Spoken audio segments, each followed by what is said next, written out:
Hello बच्चों, 12th class की आज हमारे ड्राइंग की जो क्लास है। Good morning. पहले तो मैं आपको गुड मॉर्निंग कहता हूँ। देखिएगा, 12th क्लास की जो हमारी चित्रकला की जो ड्राइंग की क्लास लग रही थी, जिसमें मैंने चैप्टर आपका जो नया चैप्टर है, लास्ट चैप्टर है हमारा, एक चैप्टर जो भारतीय कला की जो जीवांत परंपराएं हैं उनके बारे में मैं आपको पढ़ा रहा था।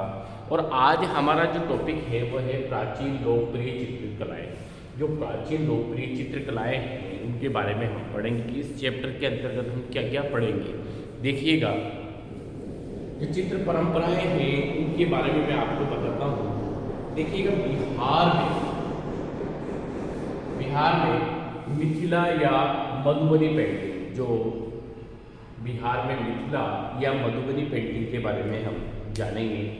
उसके बाद जो मध्य प्रदेश है, मध्य प्रदेश में गौड़ या पार्थ चित्रकला, जो गौड़ और जो पार्थ चित्रकला है उसके बारे में हम जानेंगे।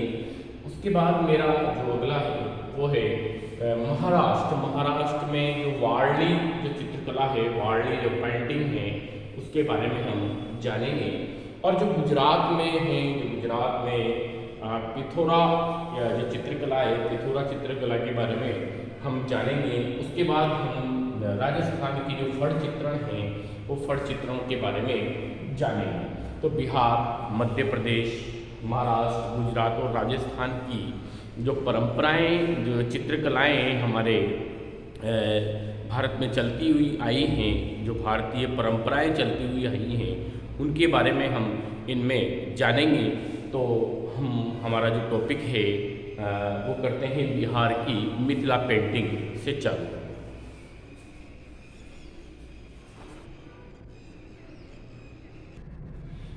देखिएगा बच्चों, जो मिथिला जो पेंटिंग है उस पेंटिंग के अंतर्गत महिलाएं क्या करती है, दीवारों पे चित्रण कार्य किया करती है। ये जो चित्रणकारी हैं ये हमारे जो मिथिला नरेश, मैं आपको बताता हूँ, भगवान श्री राम का जो विवाह हुआ है वो मिथिला नरेश की जो पुत्री थी सीता से ही हुआ है। जो जनक थे मिथिला के थे। देखिएगा, मिथिला पेंटिंग के बारे में या मधुबनी पेंटिंग के बारे में हम पढ़ते हैं। तो रंगों के प्रयोग से की जाने वाली जो पेंटिंग है वो मिथिला पेंटिंग थी और श्रेष्ठ बेस्ट ये है मानी जाती है। मिथिला को प्राचीन समय में विदेह के नाम से जाना जाता था। प्राचीन समय में किस नाम से जाना जाता था? विदेह के नाम से जाना जाता था। इस क्षेत्र में रहने वाली जो महिलाएं हैं, शादी समारोह में, जो वेडिंग एनिवर्सरी होती है, जो शादी समारोह होते हैं, उनमें मिट्टी से बने घरों की दीवारों पर पेंटिंग करती थी। क्या करती थी? पेंटिंग करती थी। इस कला का जो उद्भव है राम और सीता के विवाह के काल से ही ये माना जाता है। एक बार वापस देखिएगा,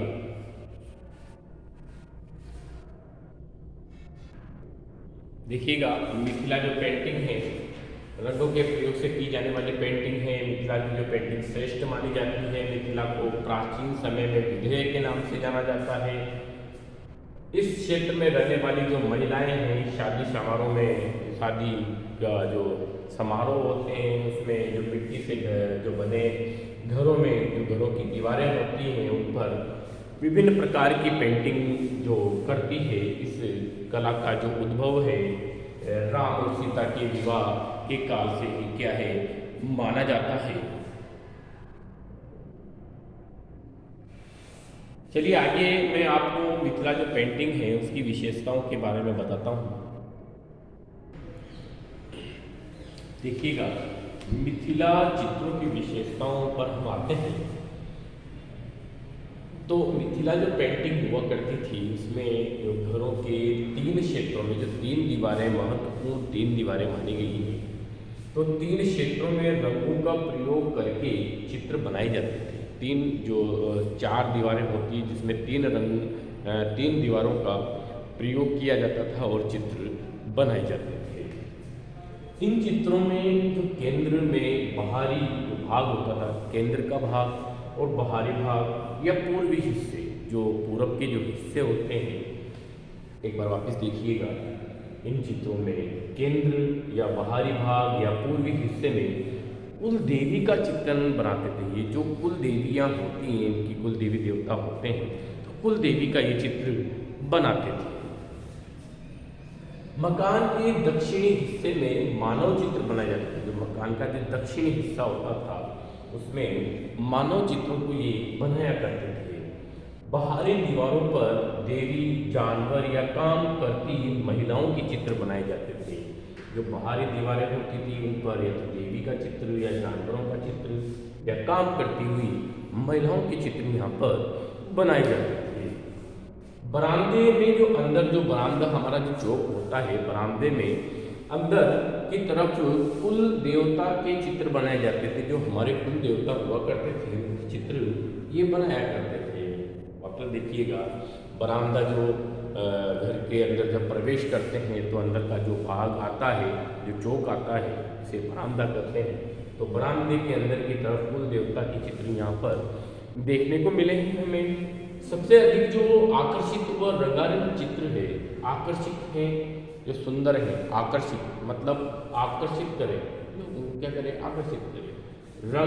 रंगारंग जो चित्र है वह अंदर के कमरों में बनाए जाते थे। जो सुंदर चित्र हुआ करते थे, रंगारंग चित्र हुआ करते थे, वे क्या किया करते थे, अंदर के जो कमरे हुआ करते थे उन कमरों में ये बनाए करते थे। आगे मैं कुछ 2-3 विशेषताएं और है हमारी मिथिला पेंटिंग की, वे बताता हूँ आपको।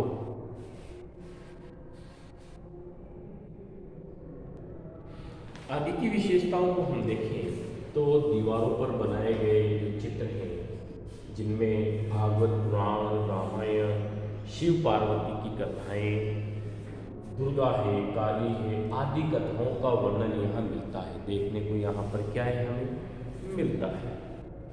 चित्रों में खाली स्थान को यहाँ पर जो चित्रों को बनाने के बाद जो खाली स्थान, बचा हुआ स्थान, जिन पर फूल पत्तियों का चित्रण, जानवरों का चित्रण, सूर्य चंद्रमा का चित्रण आदि से तैयार किया जाता था। यहाँ पर आदि जो खाली स्थान बचता था उन पर फूल पत्तियाँ बना दी, कहीं कहीं जानवर बना दिए, कहीं कहीं पर सूर्य बना दिया, चंद्रमा बना दिए। ऐसे उस भूमि को, उस जो सपाट भूमि को क्या किया जाता था, भर दिया जाता था, खाली स्थान को भर दिया जाता था। रंगों में पत्थर को कूट कर, जो अलग अलग प्रकार के पत्थर हुआ करते थे उनको कूट कर पाउडर बनाया जाता था। हल्दी का यूज किया जाता था, फूलों की पत्तियों का यूज किया जाता था, फूलों की पत्तियों का जो कलर होता था उसको मसल के उसको कलर तैयार किया। आदि रंगों का प्रयोग या आदि का जो प्रयोग है वह रंग तैयार करने में यहाँ पर किया जाता है। एक बार वापस देखिएगा मिथिला पेंटिंग की जो विशेषताएं मैंने आपको बताई है, जिसमें दीवारों पर बनाए गए चित्र जो भागवत पुराण, रामायण, शिव पार्वती की कथाएं, दुर्गा है, काली आदि कथाओं का वर्णन यहाँ पर देखने को मिलता है। चित्रों में खाली स्थान पर फूल पत्तियाँ, जानवरों और सूर्य चंद्रमा आदि को यहाँ पर बनाया जाता, तैयार किया जाता था। रंगों में पत्थर के रंगों का, हल्दी, फूल पत्तियों के आदि रंगों का यहाँ पर प्रयोग किया जाता था। तो ये मिथिला पेंटिंग आपकी समाप्त है। हम अब जो अगला हमारा जो टॉपिक चलेगा वो है महाराष्ट्र की वारली चित्रकला, जिसे मैं आपको अगली क्लास में पढ़ाऊँगा। धन्यवाद।